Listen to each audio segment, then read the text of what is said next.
You've said to yourself you want to lose weight, so you hit the gym. You do a weight session 3 times a week. You're getting 30 minutes of cardio. You're finding the latest and greatest fitness trend. You're taking all your supplements and opting for sugar-free drinks. You're even getting your 5 a day of fruit and veg, but somehow you're still not losing weight. When you think of exercise, what do you think of? Maybe it's this. 3, 2, 1. Game time, come on! Or it's this. 1, 2, Work it. 3, 4. Work it! Well, whatever it is, there's no doubt that there's some mystery surrounding exercise. And for exercise, I think for so many people, the objective is to lose weight. Exercise, as we know, it seems to be a relatively modern invention. But centuries ago, they didn't have all these machines and weights to keep fit. And yet they were generally in better shape than we are now today. And through the various fitness trends, we've been taught that exercise is a solution in order for you to lose weight. The key ingredient, and perhaps the most important one.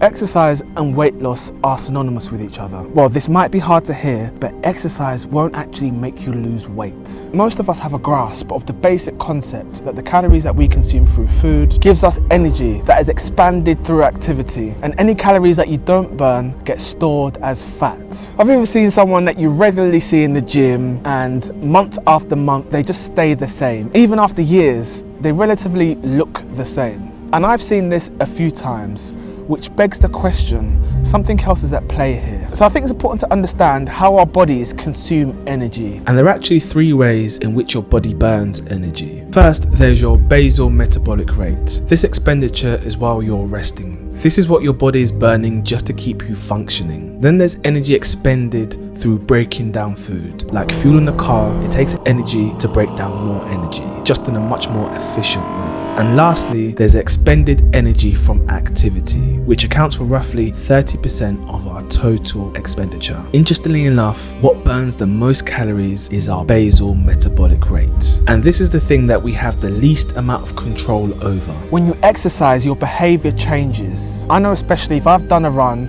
later on throughout the day or in the evening, I'm gonna move less. And you've probably seen this when someone says out loud that they've gone to the gym and they've said to themselves and everyone else that they want to have a treat. It's because they felt the right to have that treat. These are called compensatory behaviors, which is where subconsciously we engage a behavior that could sabotage or reduce the effects of our workouts. And researchers have found out that as we lose weight, our resting metabolism can actually slow down. And studies have been done on the Hadza, a group of people that live in Tanzania. They wanted to measure their energy burn. These people live a lifestyle that is more closely linked to hunter-gatherers. They're not sitting in concrete rooms and offices. And what they found is that their expenditure wasn't too different from people that live in the US. So what made them different? Well, that was the fact that they didn't overeat. There is a direct correlation to how well someone eats to how well they move.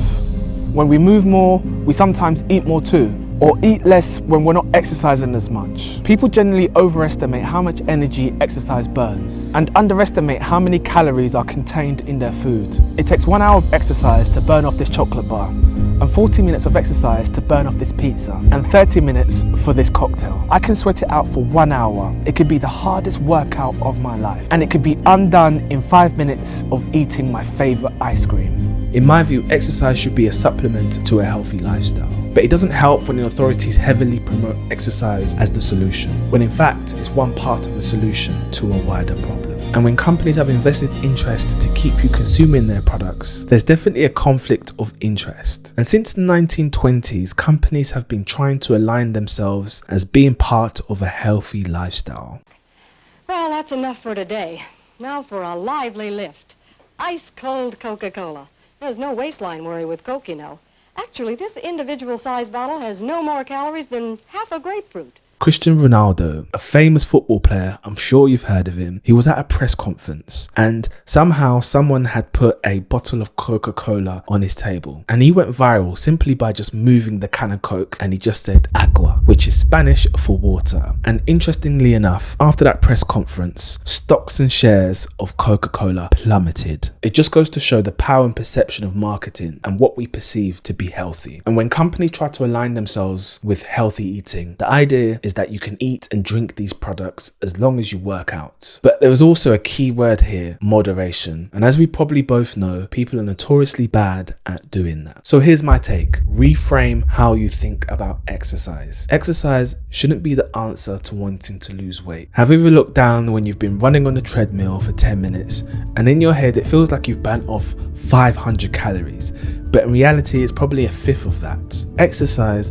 should be just classed as movement. Movement, in my view, is great for the mind. And I'm not saying don't do exercise. Exercise has loads of benefits. When you exercise, you're less depressed, less anxious, less stressed. The focus shouldn't be on burning calories, but on movement. Make a note how you feel after each workout. I'm in the process of transitioning into not lifting so heavy and just focusing on body weight. Why? Because I've noticed that I just feel better when I'm doing this. Movement could be something as simple as just putting one foot in front of the other and just going out for a walk. In my view, this can be seen as exercise. Just getting the blood flowing, the heart rate elevated, and the endorphins pumping can be plenty. It's time to redefine fitness, and what does it mean outside of burning calories? For me, it's actually time when I can go out and just clear my thoughts. And I was actually talking to a friend about this in the gym, and he explained to me that it's the 1 hour where he just gets his social interaction. And there's no shame in that, because he's aware when he gets out, he moves, he interacts with real people, and he feels better. In my view, the more you move, the better you think.